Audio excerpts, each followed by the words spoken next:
Hey everyone, welcome back to WASD20. My name is Nate, and today we're going to be drawing a fantasy map. The idea for this video came from the channel Questing Beast, where he did something fairly similar. He has some great videos on how to draw maps, and he used some small cubes to kind of form the shape of a map before he started drawing. And so today I've got some white beans here, and I'm going to be using these. There's lots of options you could use. I thought about using some polyhedral dice, but ultimately these are a little too big. I've got some smaller ones, but even these, I wish I had more of them maybe, or they were a little smaller. You could use Cheerios, you could use all sorts of things here. But for me, I've found these white beans to be pretty useful. They're a little bit round, so they're going to roll around a bit more than I would like them to. But the idea here is that you pour them out, and you can move them around before you start putting pencil to paper, and that way you avoid having to do lots of needless erasing if you don't like the way things are going. So you could pour them out randomly and just let them go where they fall and trace them that way. Or in my case, I have some ideas about how I want my map to be, so I'm going to move them around a bit and and use them to help me form the land masses that I want for my fantasy world. Now, why would you want to draw a fantasy map? Well, maybe you're writing a book, maybe you're writing a story. But in my case, and probably for most of you, it's probably because you want to build a homebrew world for your D&D game or other RPG. I apologize in advance, my table's a little bit wobbly here. This is a card table. Let's see. Okay, now if you're looking at other fantasy maps, I've got a couple here. It's really quite easy to go overboard with a fantasy map and just do lots of little islands. And you can do whatever you want. You can do that, but if you look at like Middle-earth, for example, it's just really one big landmass with a coastline. And yeah, so I've got some other ones here. This is from Robert Jordan's Wheel of Time series. Same sort of thing. It's just really one big landmass. There's a lot you can do within that. Obviously, you're using more than just the shape of your continents to give it character. Here's This is from Forgotten Realms, just a part around Neverwinter. As you can see, coastline there, and just, yeah, really one big landmass. So I am going to have a little more detailed than that, but I don't want to go too crazy. I've tried it in the past and gone a little too crazy. Now, my homebrew world does not have a name yet, but probably going to go with something kind of generic, like, I don't know, like Middle-earth, for example, rather than Anushimira or something. I don't know. We'll see. I could get creative. But, yeah, I'm liking this so far. I'm going to put some down here, too, for some islands. But, yeah, I don't want to go too nuts. And I like the idea of having, for now, having it go off what you can see here. And you can trace these as detailed as you want to. I could really follow every nuance of the bean, or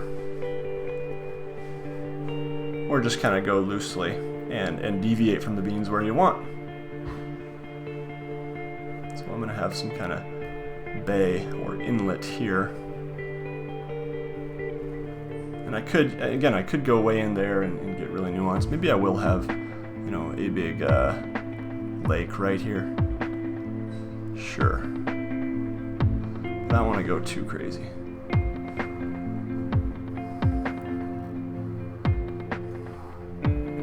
And so this is my first homebrew world for D&D, and never done this before, so we'll see.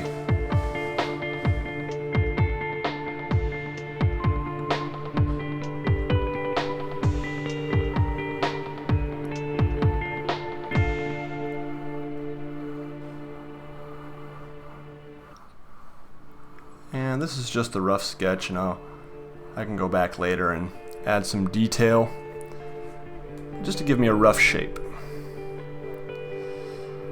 Alright, and then I'm going to get these islands over here.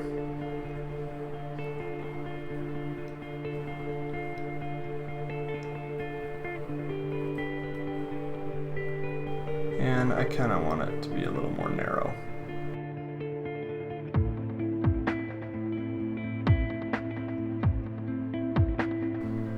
these will make some smaller islands.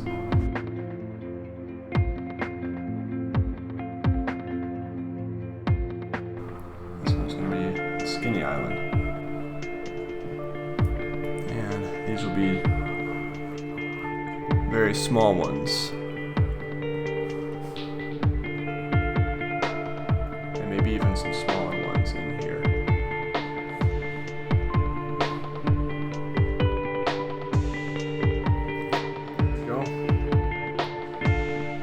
Alright, so I think this is a pretty good basic shape. Oh, I missed one up here. Can't forget that bean. And we'll make it actually, yeah, I'm disobeying my own rule here in erasing. I'm gonna make this go off the map as well. I like that idea that there's more beyond this. It's undiscovered. This is just part of a great world. And I don't feel the need to map out the whole world right now. In fact, for my next map, I'm actually leaning towards zooming in on a specific section of this and fleshing it out in more detail, because I don't want to have to, make all these cities and populate it with different, groups, races, etc. at this time. I want to mostly build from the inside out. That's kind of the method that I'm going for. So let's clear it off here and see how it looks as these beans all roll off my table.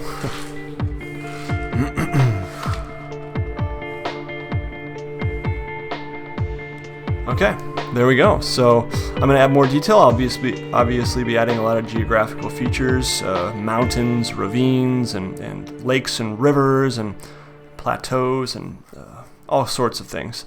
Deserts maybe. So yeah, more of that coming. This is just the first part, drawing the basic shape of the continents here, or the continent, if you will, and lots more to come.